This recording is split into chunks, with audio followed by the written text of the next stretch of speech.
guess putting it together. I would much rather have you been out here in the fields. It's much prettier than probably your living room. But, you know, we were doing shout outs, and again, Swan Island, I'd like to thank them. They stepped up, made the offer. We moved a lot of pots, a lot of flowers through them. We really appreciated what they did. I was amazed. I thought, oh, we'll move, you know, a few hundred flowers through there. People were just lined up all the time there. We hauled a lot of flowers, so it was a great partnership. Also Gustafson, you know, of course our Tulip Festival didn't happen, big economic hit for us. Our insurance was due. They were able to pivot, get us a better policy, a little bit on premium. So, you know, they've been really adept and great to work with. And then Mallory, it's just been great to have my neighbor home, even though he's closed, but the yard, his house looks so much better than it did. I know somebody lives there now, so it's been nice to have him across the street. But, you know, as you all know, our Tulip Festival, we had to cancel that. We were all set up, ready to go. Our tents were set up. We were ahead of schedule because we had a mild May and things were just lining up. And then I think the 17th, when the restaurants were closed, it became apparent that maybe this wasn't going to happen. We looked at options of, you know, what are we going to do? How are we going to survive? We've got all these expenses, all these employees lined up. You know, first thing you just don't have the employees come in. You just do damage control at first. And then, you know, then it's like, look at what do we have? We have flowers. We had, you know, almost 9,000 pots. You know, how can we move those? And at this point, you know, I'm going to turn it over to Emily because she can do a field report, but it was her idea, and Lexi Criscola here that's also working here as a marketing director that came up with this great idea. And Em, why don't you talk about it? Hi, I'm Emily Iverson. I'm Barb's daughter. So someone mentioned on social media, I run the Instagram and Facebook, saying you should deliver and donate flowers, and we couldn't do that. We couldn't afford to donate all of our 9,000 pots to senior homes as much as we'd love to. So we got a call from Grit's Greenhouse. They're in West Virginia, and they follow Bauman Farms on social, and they said that they set up a program where people can donate to us and support us, and then we turn around and take some of that cost and donate flowers to senior homes in the local area. So we were able to move 2,300 pots, over 6,500 bouquets of flowers, and we delivered to over 100 individual senior homes.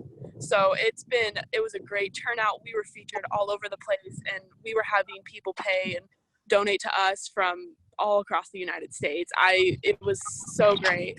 And we even moved on and we started doing a frontline flower program. It was a little later, so it didn't get the kind of response we were hoping for, but we still were able to move over 2,300 bouquets to local frontline workers in the area.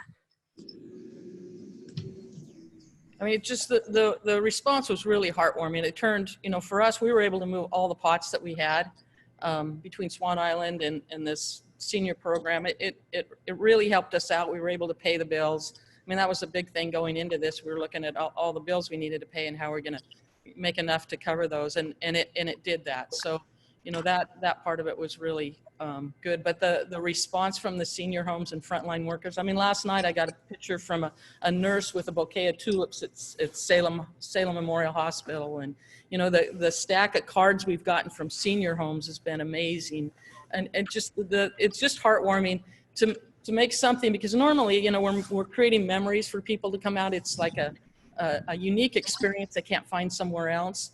And to not be able to offer that this year, and you know, we get like 150,000 people out here in the spring. We get, you know, 140 countries, all 50 states. I mean, it's a destination for so many people, and it was one way at least we could give back and help out by others helped us too.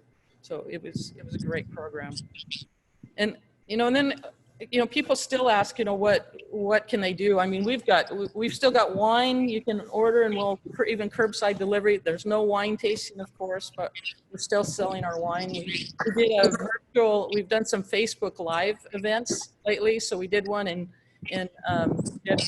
bus the other night, and that was kind of fun. So we're, you know, stepping outside, doing some unique things, a little bit different.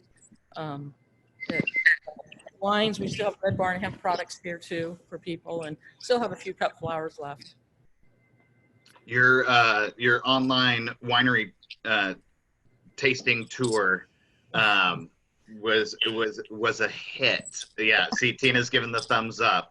She was like, it was so cool, and it was out by the tractor, and they moved locations, and it was, you know, and honestly, that that kind of ingenuity and just creativity, thinking outside the box, you know, it's impressive, and it's very easy to just kind of sit on our traditions of how we traditionally operate and not make those changes. And the fact that, right, this is in some ways causing us to try new things. It really is. And, you know, I was surprised last night. I went to look at that video and it had over 10,000 views. I thought, uh-oh, I don't know if that's good or bad. You know, we also do weddings out here. A lot of those have had to cancel. I mean, and for us, the uncertainty, the unknown is with everybody out there. Well, what's the exit plan? How are we going to get out of this? What are we going to do next? Is this going to last? You know, you hear until a new vaccine, or until a vaccine comes out, you know, it's going to be 18 months. Are we going to get hit with this next year? I mean, everybody out there is in the same boat that we are, you know, that uncertainty. So it just, it makes it difficult, but it does, like you say, make us think outside the box. Yeah. Em, do you want to, can you show a little more of the field? Yeah, I'll flip the camera around if I can find it. There you go. Again, there's not a whole lot of color left. We've been topping a lot this year, but it's still super, super pretty. You know, we did do a drive-through. You know, people said, oh, you should, you know, charge for that. We didn't feel that was right because we were really concerned about too many people showing up and all of a sudden having crowd issues. So we were very careful and didn't let people out of their car when they drove through. Most people understood that. But it seemed silly because here you've got this huge field and nobody there, and you're telling them don't get out of your car. So that was hard.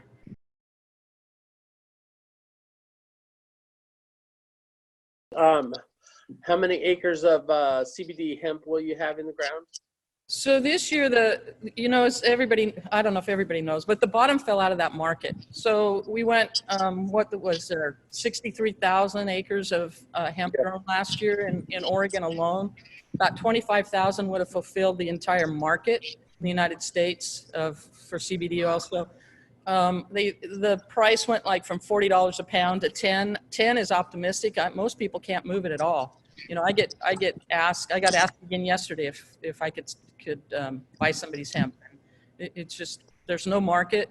There's a number of factors for that. You know, overproduction is one, but the FDA sitting on their hands and not making a ruling on CBD because of Epidiolex. Epidiolex is a drug they approved. It's a CBD drug, which makes CBD a drug. You can't adulterate food or anything with a drug. So until that ruling is changed or they make a change, and that was going to be, you know, maybe this summer, but now with this COVID-19, it'll be, you know, that could be 2 or 3 years down the road. So well, you've been hit from all sides. Yeah, you know, we were fortunate though. We were in with Charlotte's Web. We grow for Charlotte's Web, and their company is based off of Charlotte Figgy is how they got going. We kind of have the same. You know, we want to create memories for people and betterment of life. They're doing the same with CBD, and Charlotte Figgy was their poster child, and she had a rare form of epilepsy called Dravet syndrome. Had 300 seizures a week, no quality of life. And by the time she was 5, the doctors came to the family and said, here's a DNR, we can't help your kid anymore. And they signed it. They went looking for an alternative solution. And they'd heard about CBD, but they didn't know a lot about it. So they went to the Stanleys. So the Stanley brothers in Colorado were growing marijuana, but they were focusing on high CBD strains.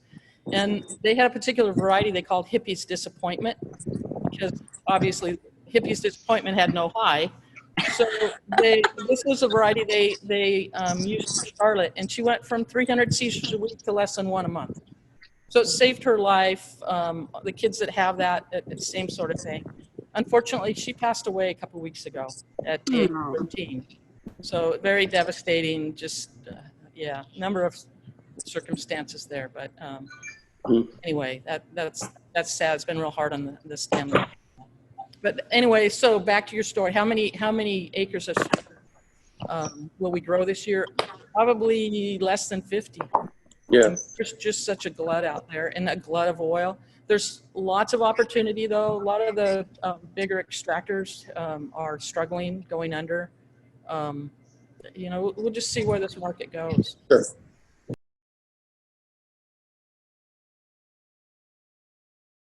Yeah, very diversified. We farm about 1,100 acres, grass seed, vetch seed, some squash, hazelnuts, wine grapes, table grapes, and of course the tulips. And the agritourism is the focus we use there. But we started actually growing the hemp in 2016, and that was because of my dad. And he had liver cancer, and he came home in March of 2016 with a handful of pills and make him comfortable till he passes kind of scenario. And he laid in bed. You couldn't have a conversation with him. It was just miserable. And we thought, this is not Dad. He's a 90-year-old rugged farmer, more lives than a cat. Is there something else we can do? And my cousin was in the marijuana extraction business, and we called him and said, hey, Dad can't, no highs, none of that, but is there something out there? And he said, yeah, it's called CBD. And we got some capsules, pulled out everything he was on in the afternoon. Next morning, I walked in the house, and he's at the table eating breakfast. So for us, that was a no-brainer to start growing. Although the first year we grew was behind my house, across from Mallory's, but we planted sweet corn around it because we didn't want any of the neighbors knowing what we were doing because they think we're huge pot growers or something. Yeah. Crazy Iversons. Yep. But it just, it's grown. The first 2 years we grew and didn't really have a market, so we started making oil. And then we got into the CO2 extraction with the oil. And that was really a game changer for us. It really, we met the Stanleys, but there's a lot of other opportunities out there right now as well. Yeah. So it's just a great way to diversify in the farm. Yeah. Lovely. And then Barb, I know you also serve as president, right, for Oregon Farm Bureau. Yeah, for the Farm Bureau. And so I would imagine that kind of gives you access to a larger range of agricultural stories through the members there. Is there anything that we should know, trends, ways to help? Yeah, it's a little concerning because you've seen with the plants, a lot of the packing plants, it doesn't affect Oregon so much other than the trade. So the trade could cause some confusion. Lauren Luke from Northwest Transplant contacted me last night. They're getting cancellations for vegetable starts like crazy right now. She would like to try and move some of them over here, but the volume, I'm sure, is nothing we can move. But that's concerning because that means they're looking forward and maybe the canneries aren't running at full production. And so, those kinds of things, there's new regulations coming out, believe it or not. 1 porta potty per 5 people, things that and shade units that we take out in the field, things that have really nothing to do with COVID. We're kind of baffled because the expense, added additional expense, things like that, when everybody's struggling. They don't make sense to us. So higher standards. That's a little frustrating. But overall, and like a lot of the growers in Oregon, the H2A workers for up in Hood River, they rely on those. Workers coming in from Mexico. It looks like that flow will happen. It shouldn't affect grass seed prices. We say that. But it depends what happens in the Midwest because a lot of the grass seed here is used for cover crop in the Midwest. So it's going to be an interesting year. Prices, they say, are plummeting. Wheat was up, but everything else was down. But, Oregon is such a unique market that it's hard to say because yesterday there's a specialty crop. I was on a conference call with one of the undersecretaries and all the other state farm bureau presidents from across the country and some of the programs for farms. Farm is high expense, low reach, high, thin margins, but big dollars, and you can get $125,000 per commodity. Well, for the Midwest guys, that's corn, beans, and wheat, or soybeans, corn, and wheat. But but a maximum of 250. Well, 250, that hardly pays a fertilizer bill anymore. So it's kind of a struggle to see where that's going to go and how that's going to help. Some of the small niche markets in Oregon that could help that goes there. But even the PPP program, it was written for all small businesses, but ag was excluded except for nursery, farm co-ops, and aquaculture. And why the SBA wrote it that way, I don't know. So, so the nursery should have some help. Although, the nursery industry, that's an interesting one because each state did different things. So they put together a map of what was going on in each state. So we had literally there was a truck that was headed to New York. 2 hours before the truck got to the destination in New York, the governor announced that all garden centers were closed. So the truck arrived at the nursery. The guy was unloading the truck, because what do? The truck, you have to take the material off, and they came out and fined him. So the nurseries it's a tough time for them, especially if they were going into more niche. A lot of the Lowe's and Home Depot, even across the country, they closed the garden center and left the rest of it open. So those things are a struggle. And Oregon really is an export state. We ship most of our stuff out of state. So we'll see where this goes. It could be a tough year. Well, I appreciate that update.